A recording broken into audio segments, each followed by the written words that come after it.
Gents, welcome to My Body Talk Show. I am your host, Cilia, also the founder of My Body. Today's episode, we've got a special guest, our very first guest. We're going to be talking about food psychology and body image. So keep listening.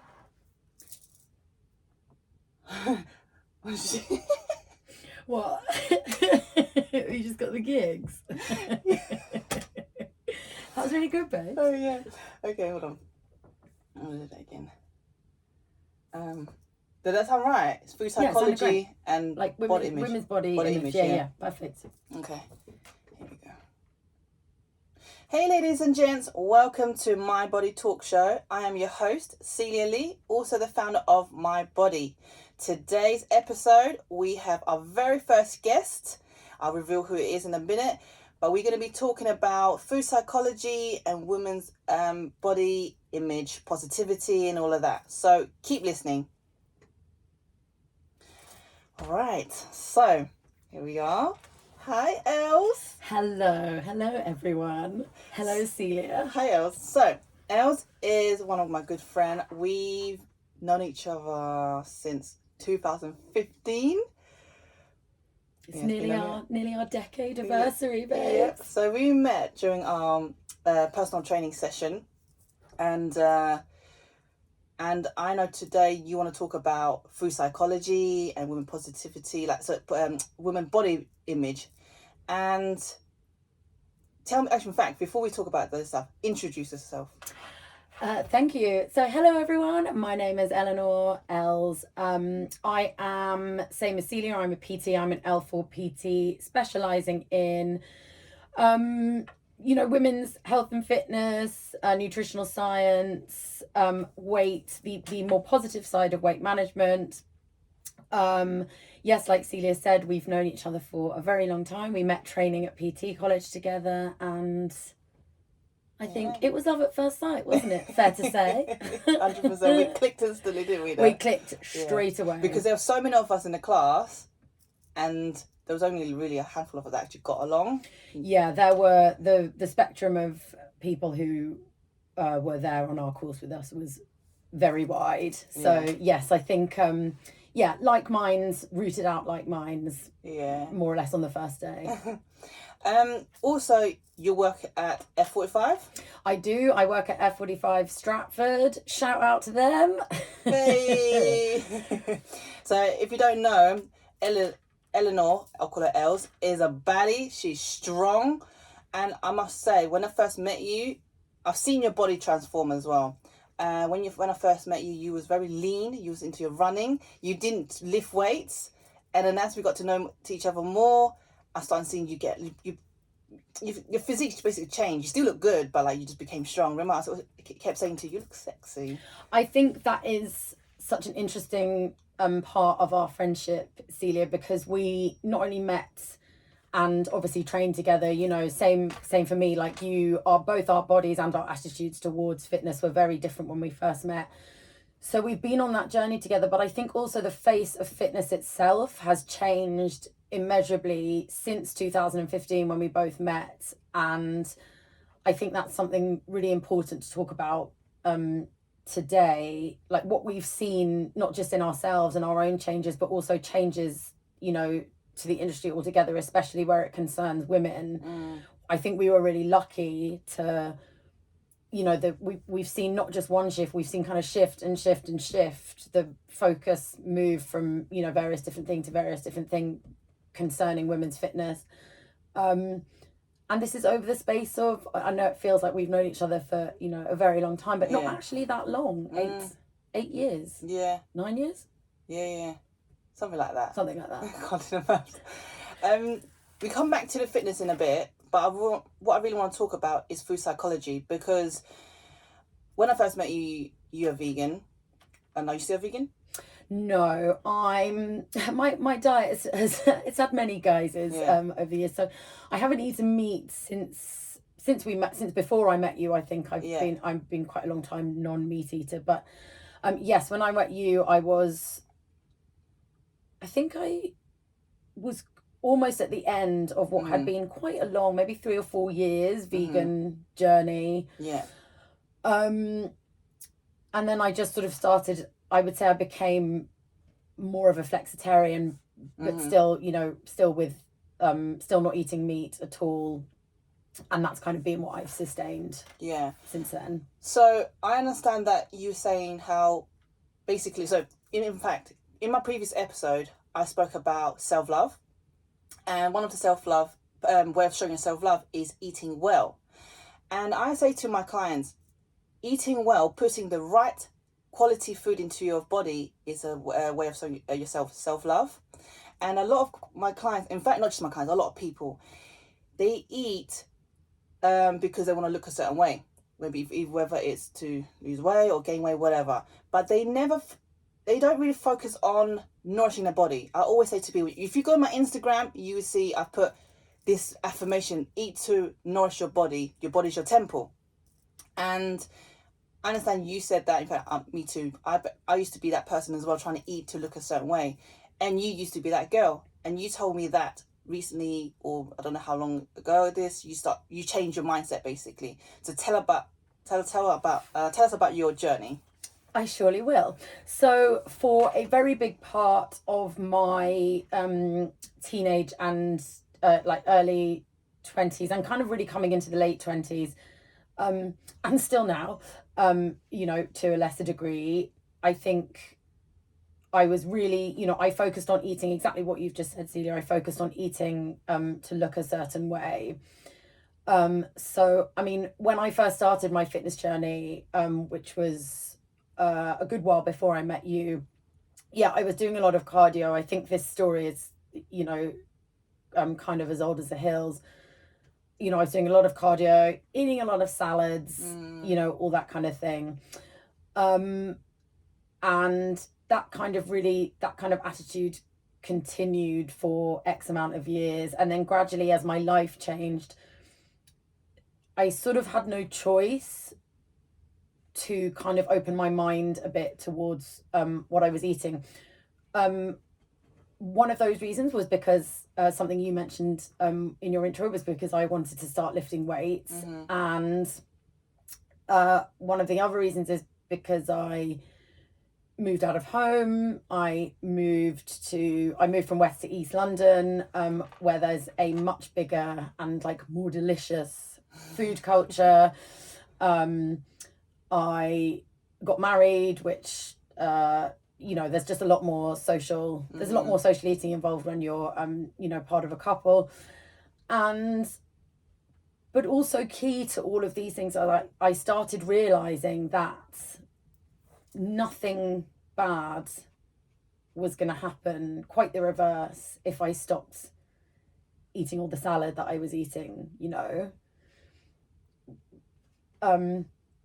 You know, I think you know, we, especially those who are kind of really stuck, you know, deep in this diet culture, we catastrophize what's going to happen when we eat, when we change, exactly, when we eat our stuff so badly, you know, to the point at which, you know, people really fear eating foods. You know, we have foods that trigger us. You know, a lot of people struggling with eating disorder will have like one or two foods that they really, you know, will just absolutely like put the fear of God into them. And, you know, it's, for me personally, just kind of setting myself free from that mindset. How did you manage to do that? How did you change? Like, what was it? Something that went through? What sort of like, you know, like an aha moment? Did you have an aha moment? Do you know what? No, I think you've got to want to, like any change, you have to want to make it. And also, you know, I just started reading. I just read a lot. I've always been interested in food and food science, which is why I got my L4 in nutritional science. Just reading books about food science itself, but also about food psychology, like why I had got into this. Because, you know, we were talking about this on the way up here. I'm from a family who, you know, I don't think I heard my parents say the word diet when I was little. You know, it just wasn't something that entered into our like vibe at all. We were allowed to pretty much eat what we wanted. I think, you know, when we weren't allowed to eat what we wanted, it was more for our teeth. And, you know, than anything else, or probably because it was near bedtime and my parents, you know, didn't want us like up all night giggling. And still I managed to become very, very embroiled in, you know, diet culture. So I just think, you've got to, no aha moment as such. You've just got to want to change, and you've got to arm yourself with as much knowledge as you can, you know, about what food really does to you, scientifically and emotionally. So for me, I was saying to you earlier, we're on our way here, with my clients, during consultation anyway, some of them will say to me, I track my calories, macros, but I'm still not losing weight, all that kind of stuff. And I always say to them, I personally seriously don't care if you track your calories or not. Give me your food diary. Don't worry about the calories or the macros. What I do care is what you put into your body, because so many people are just so fixated on am I having the right amount of carbs? Or some might not even have carbs because they think carbs make them fat, which, ladies, gents, it's a myth, okay? Anyway, just have the right carbs. Anyway, and then people think, the right amount of protein or fat. If you don't have the right amount, I might not lose weight, or like things like that. And then if they don't lose weight, then they think they're doing something wrong.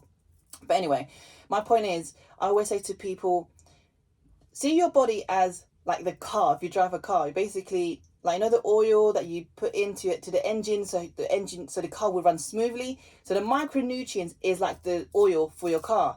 So don't just think about the carbs, protein, and fat, but also think about the vitamins and minerals and all of that. So I always tell my clients in the food diary, where's your veggies?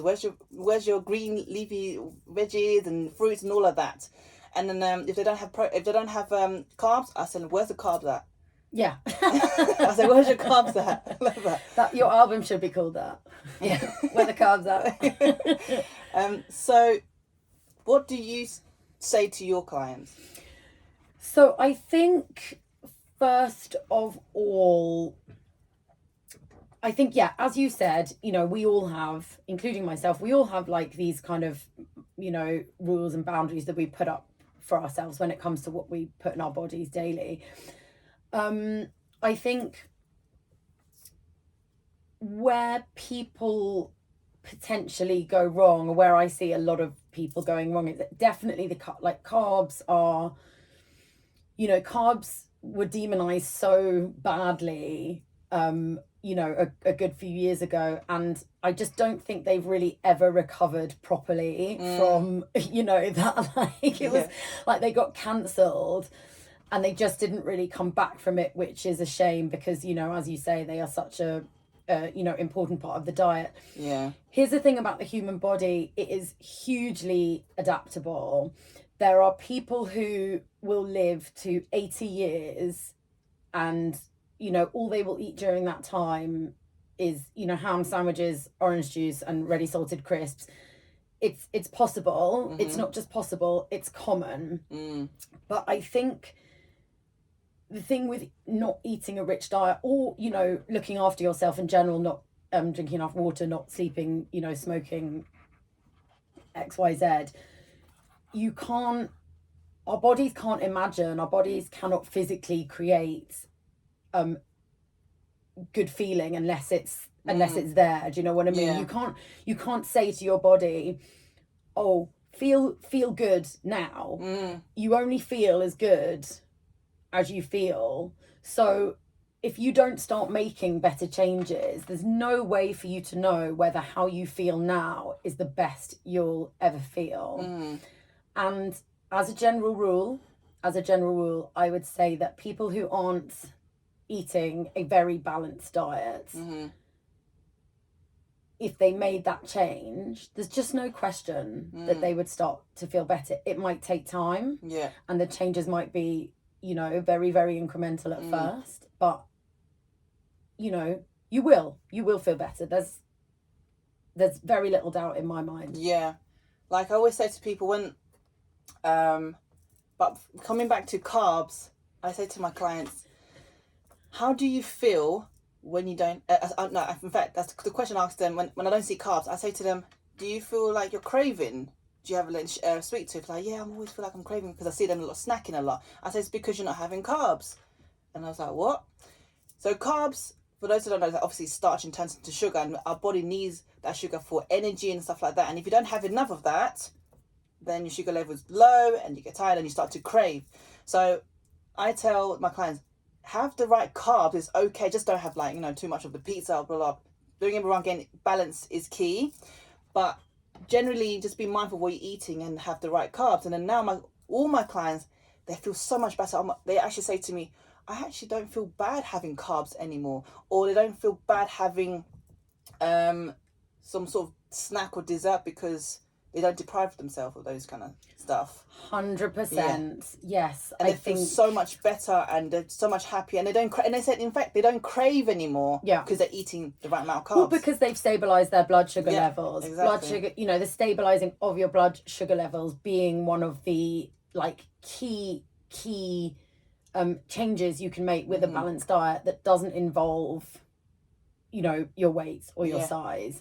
And I think that's the thing about a lot of, today, we spoke about this when, we were first discussing what to talk about, when I was very kindly invited to come on the podcast. I think we, people are prioritizing still people are prioritizing their hips over their brain, and all their internal organs, like people's goal.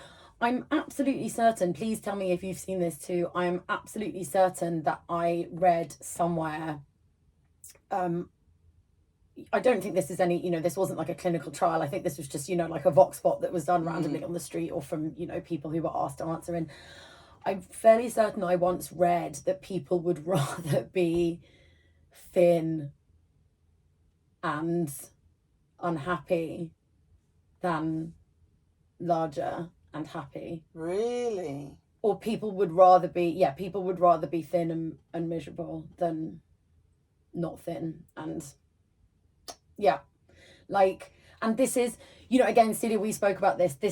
We've tried so hard, haven't we? Not just us as personal trainers, one-on-one with our clients. I think, there are people, body positivity activists, fat activists. There are so many women who have tried so hard, doctors, nutritionists, lecturers who have tried so hard to, cleanse us from this way of thinking.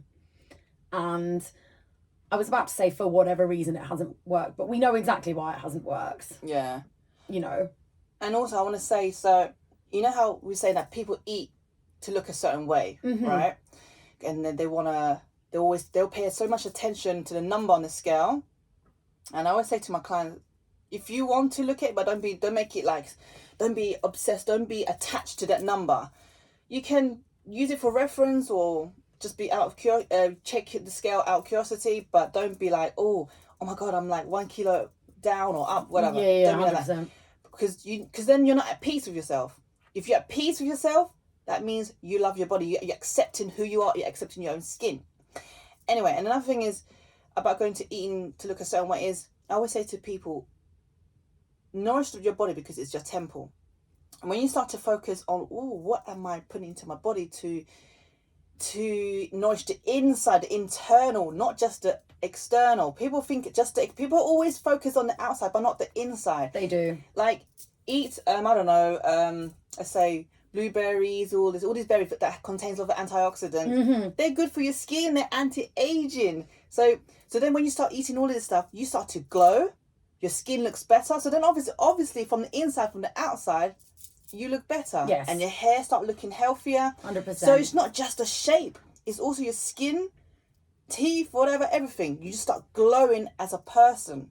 Yes. So this links back to self-love again. Eating well is a way of showing yourself self-love. Yeah, 100%. Look, I think everybody, would benefit from like readdressing their relationship with themselves when it comes to, what do you prize more highly about yourself? What do you truly love about yourself? Don't say hair, don't say ass, what do you love about yourself?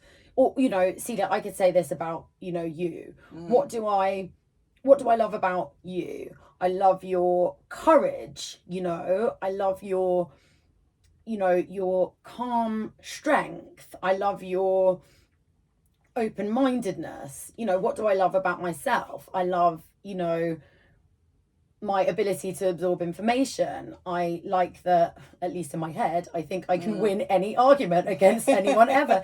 And, you know, why can we do these things? It's not because we eat, you know, leaves all the time. It's because we, you know, we're nourishing ourselves. We're doing what needs to be done to make sure that we are functioning at the highest possible level that we can. When you are, you know, our bodies don't exist to make other people happy. You know, if you want to be a tiny size, or if you want to, you know, get a big bum, or if you want abs, or if you want, you know, shiny white teeth, you get all those things for yourself. My body doesn't exist to make those things happen for you. If you want to look at abs all day in the mirror, get your own abs. Also, just to clarify all this conversation, we're not saying there's nothing wrong with wanting to be thin or like get thick or whatever, but it's just, no, this is not what that conversation is about.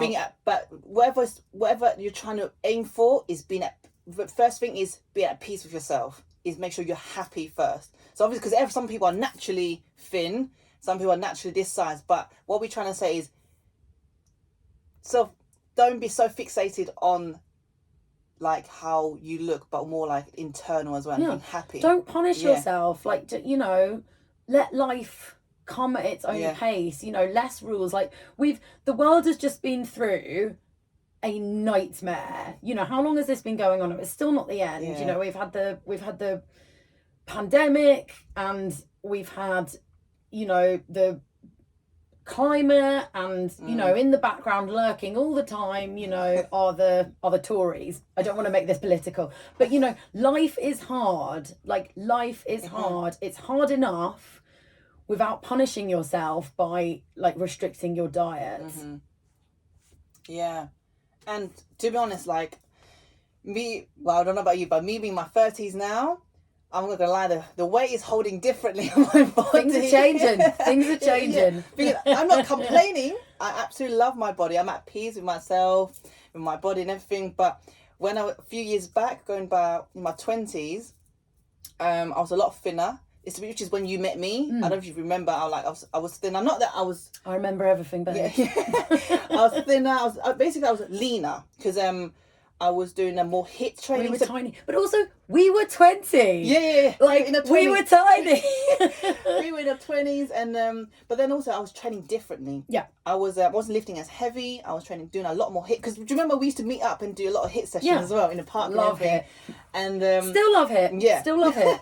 I mean, it's only recently I started doing it again. But anyway, and then we used to do kickboxing. Yeah. Every week, and then to a point like and I did spin every single week as well. So I was doing a lot more cardio, and I was eating differently as well. And back then, I did like try to watch what. Well, don't get me wrong, it's that like naturally I eat healthy anyway, but I was more like, okay, low carb, this, that, that. But then when I started becoming more at peace and just be comfortable in my own skin and embracing my body, now I don't do as much HIIT, and I don't do kickboxing anymore. I do dancing in my cardio, but I lift heavier now and just eating what I feel like is good for my body.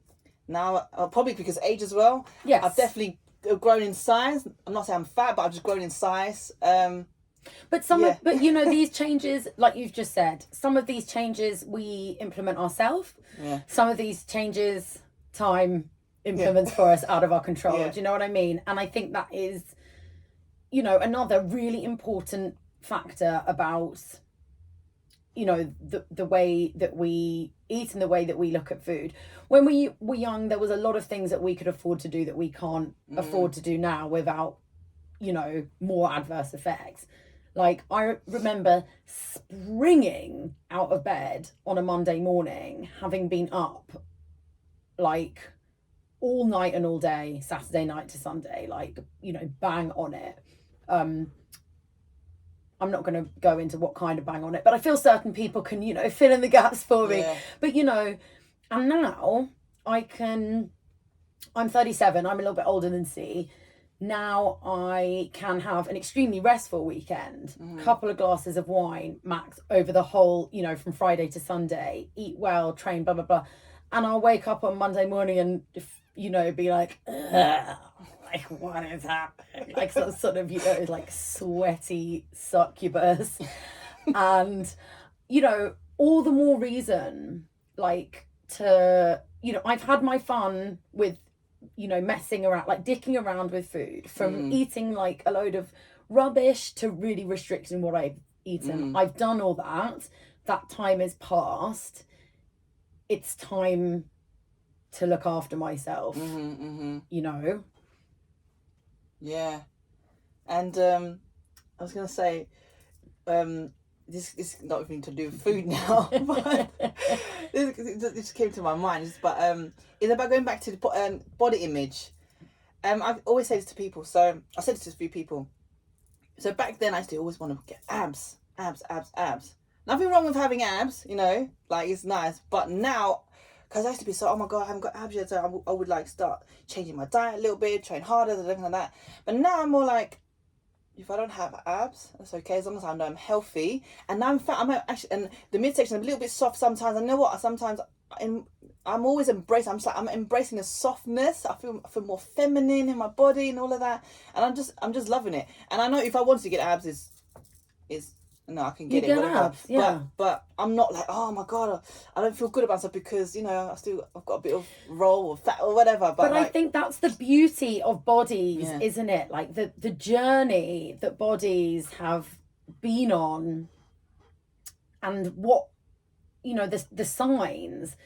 Like, you know, I've you know, I've always had these, you know, fairly visible abs, but you know, those abs came from like Cilia. I've still got my abs, but you know, I have those abs like since I almost started playing sport at school. Those abs are largely, I'm not saying that they didn't, keeping them and sustaining them hasn't come partially through hard work, but a lot of the reason that those abs came and have stayed so long is my genes. You know what I mean? I don't mean my Levi's. I mean, you know, my genetics. And I think, you know, it's like, you know, when women have baby, you know, my mum, this is something so lovely that she, you know, says all the time, you know, my mum, you know, has such a wonderful, like, warm body, and it tells such a story, you know. It's all her kids, you know, her kids were in there. Aww. We're all massive naturally. It's like, you know, she's tiny, like, but you know, she wasn't one of those women who kind of snapped back to, you know, any kind of body once she'd had kids. And it's like, you know, the same as you were just talking about your body now, like, what is the way your body is significant of? What story does it tell? Like, where has it been? Where has it come from? And where is it going? And don't forget, our body is serving us. Every single day, I say one of my affirmation is all, when I write my journal for gratitude, I say, I am grateful for my body for serving me. So ladies, don't be like, again, going back to be like, oh, hating your body because you don't look a certain way. Just be grateful that it's serving you, you know? Yeah. And, you know, I think not to like provide rebuttal on that point in any way, but I think it's really important to make clear, you know, me and Cilia, you know, ourselves, we all, everybody has, you know, rules and standards that they set for themselves. I would be lying if I said that I just walked around all day eating, you know, whatever I wanted. You are perfectly entitled to be able to mold your body to whatever way you want it to and keep it there. Like we said, that's not the conversation we're having. We're not saying there's a right or wrong here. That what we're saying is that your relationship with your body, your attitude towards food and your body is as kind and as well informed as possible. You know, me and you would both be hypocrites, wouldn't we, if we sat here saying like, you know, just, you know, do what you want all the time and XYZ and blah blah. You know, we just, that's not who we are, and that's not what we're trying to say. So yeah, I think definitely, you know, everybody has the right to be happy, and that happiness can take many forms. Yeah. Well, when I talk about, so earlier when I was walking on our way here, you mentioned something about your clients, or just people in general. If they have the money to pay for clients, then they should be able to. Right. This is a point which I read in a book that I read about, you know, attitude towards diet. I can't, if I could remember who wrote it and what it was called, I would name check that now, but I cannot, 37-year-old brain. But I read once this analogy once, and it stayed with me for so long. You know, we're so privileged to live where we live and be who we are. You know, we are beyond lucky. So, you know, it's like, to use another analogy, you know, like being in a buffet and only eating garden peas, you know, just getting yourself a big bowl of peas when there's so much other stuff available. Why would you do it? You know, we're hugely lucky that we live somewhere where, you know, there's such a wide variety of things available to us. You know, we're not having to exist on like the same thing, you know, day after day, which so many people in the world are. So, you know, try things, you know, eat, you know, don't get stuck in a habit. Try, you know, you see something you like, you've got the money to, you know, you're lucky enough to have the money to try it. Yeah. You know, oh, there's a new restaurant, let's go there. Oh, like a new donut place, let me buy myself a donut. You know, don't, you know, there's no point acting limited if you don't have to. I was gonna say something, but I forgot. I was just banging on. When you were just saying, something just came to my mind, but it was about food.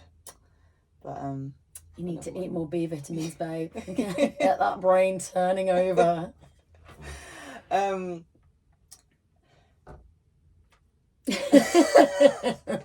She's lost for words. I'm so succinct. I just floor people all the time with my language. Yeah, but so where would you say you're at now in your, I don't want to say food journey, but like. No, it's a journey. It's always a journey. Your relationship. We've talked so, you know, see you especially, like our relationship with ourselves. I think, like I said, I'm a little bit older than you, and I think seeing you, my big change came in my kind of early and mid 30s. Am I still in mid 30s or am I late 30s? Let's not talk about that, Fred. Yeah, whatever. But, you know, I've seen you go through the change that I went through myself when, you know, you just, everything kind of turns over. You become, like you said, this phrase before we turn the mics on, you know, you fall in love with yourself again. And I think that happened to me a couple of years ago, and that's kind of been something I've tried to sustain, and my diet is definitely like a big part of that. Just, you know, food is so social for me. I think I've got, you know, a lot of friends who are big foodies. My family, you know, we're big eaters. You know, Sunday lunch and meal times are like a very big part of our existence as a family. So I think I've been in, you know, a relatively good place with food for the last few years, and that's just something I'm trying to sustain. You know, enjoying what I eat, you know, never, you know, there's things I used to eat because I saw people eating them, and I'm just like, why did I eat that? Like, this is newsflash. I don't know. No one cancel me after this, but like avocados, I like avocado. It's fine, but like people really bum avocado, don't they? They love it. And do you remember, you know, when we, like, all these food accounts were so huge when we met each other, and every freaking thing featured avocado. So I was like, right, avocados. Do you remember when I used to say to you, I hated avocado, and I only ate it because I know it's good for me? And now you bum avocado. Yeah. And I used to say to you, I tried different ways of having avocado, like with, I think you tried it yourself as well. Avocado with grapefruit and pomegranate. Oh yeah, that's banging. Oh my god, that's banging. Yeah, that is really good. But you can't. But the thing is, that's like lovely though that is. Like you can't eat that every day. Yeah. So what we're talking about is this salad that Cilia. Did you invent it or did you see it? No, I did see it somewhere because I was going on this vegan. Do you remember when this vegan? Because you inspired me to go vegan. So let me try go vegan for a bit. And I was looking for different like recipes, and then found avocado, pomegranate, and grapefruit. I was like, oh, it sounds nice. And it, don't get me wrong, it was filling. But it only filled me up in the moment, and like an hour later, I was hungry. Well, and also at the end of the day, it's a cold salad. Do you know what I mean? Good so for it's snack. Delicious, yeah. Or like, you know, as one of like 2 or 3 like sides, you know, with your main meal. But it's like that is definitely one of my preferred ways to eat avocado. Like quinoa was really my god, big, I was and, obsessed you know, with it because it was high in protein, right? So I was like, oh, let me buy quinoa. But then, what do you think about quinoa now, Cilia? It's disgusting. No, actually, you know what? It depends how you cook. No shit, it is rough.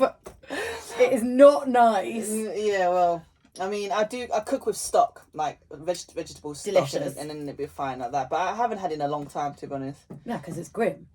There's a reason you haven't eaten it in a long time. Do you know what? I just can't bother to cook it. I'd rather cook rice. It's quicker. Yeah, rice. Yeah, so much quicker. All about the rice. Yeah, and it's okay to have rice, people. People always ask me, can I have rice? Rice is bad for you, right? I'm like, just get bang on. I'm Chinese. I just made a good face for it. Get bang on the rice. Are you rice or pasta gal? Rice every day. Yeah, me too. Rice. I'm Chinese, so rice. I grew up having rice. We have rice for breakfast. We have rice. But obviously not like the boiled, like the rice we have in breakfast. Traditionally, it's called congee. So it's like basically rice cooked with lots of water, so it becomes like porridge like. Yeah. So we have that for breakfast, and you know what? We used to call it poor people's food, but now it's like universal, something like that. But rice all the way. Noodles. Actually, I love my noodles. I'm just a rice gal. But I think that is a really interesting point that we should touch on. When you asked me what my food journey is, do you know one of the things that has really, really changed for me over the last few years is my diet is simple. Like I've never been really like a packet food person anyway, but like did you ever count calories or macros? Maybe like a brief nod to it, like once for a bit, but I can't. So counting calories, I know that we've said, you know, people need to do what works for them. Yeah. And that is an absolute given, above and beyond anything we've said today. You know, that's one thing that people do need to do.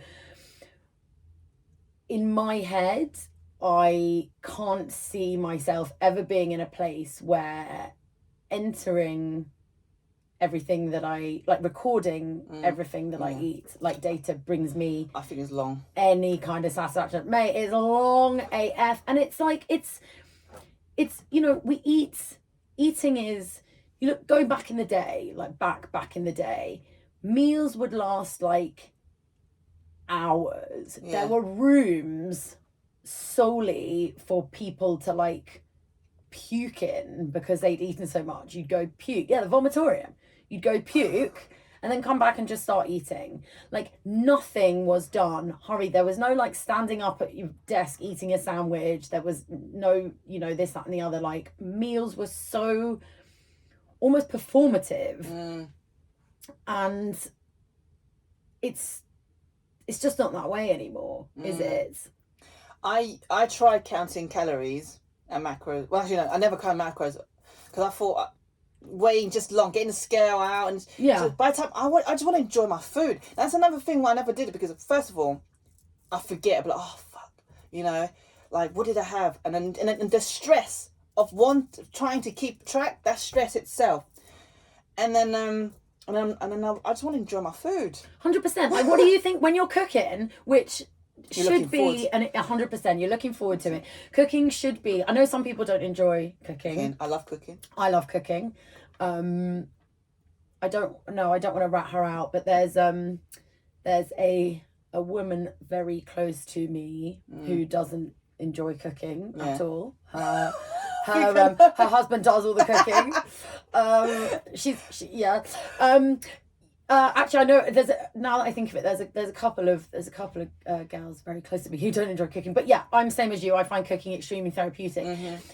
If I knew that meal had to be recorded, and it's not only writing it down, it's like working towards a goal which I might ultimately, it's a test which I might pass or fail. How is that therapeutic? Like, how is it? Don't you just want to, I understand that this is simplifying a little bit, don't you just want to cook the food, eat the food, digest the food? Yeah. Simple, just enjoy the food. Yeah, enjoy the food. Yeah, maybe take a picture of the food. For Instagram. But like that's kind of the limit. Yeah, at least that you're satisfied with what you created. So that's different. Taking a picture like that. Yeah, taking a picture of your food for Instagram is no different to me than, like, I don't know, calling your mum. My mum's like my cook. Her other children, I've kind of given the game away a bit. My mum's other children either don't cook or aren't that good at cooking. So I'm her cooking, I'm her protege. To me, taking a picture of my food and putting it on Instagram is no different to me calling my mum and being like, "Mum, I just made this and it was banging." It's just a brag. It's a boast. There's fun. There's playfulness to that. Recording your food, for me, I would be very interested to know where the joy is in that. Yeah. Don't get me wrong, like we said at the beginning, if it works for you, do it for you. Do your thing. But obviously, that being said, I tell my clients to record for the food diary, but that's because I'm trying to help them build a habit, teaching them. I'm educating them. That's a completely different thing. Different, yeah. So just to clarify that. But another thing is, I'm lost that thing. I had so much things coming. I think it's a good sign. Yeah. It was about food, but never mind. But I think we've come full circle. I think we've done everything. Yeah. But end message is also like being at peace with yourself, accepting your body, not only just eating to look a certain way. What makes you a baddie is showing yourself love, falling in love with yourself again, and being at peace, being comfortable in your own skin, being the confident self. That's what makes you a baddie. 100%. And obviously knowledge. And I think just we make absolutely like no joke. I mean, Cilia herself, spoke on one of her other podcasts about how her family used to comment on her body. I think anyone who's listening, we do not take lightly how hard it is to pull yourself out of that message and unlearn those things that you either learned yourself about your body, or that other people told you about your body, or you learnt because other people told you them about your body.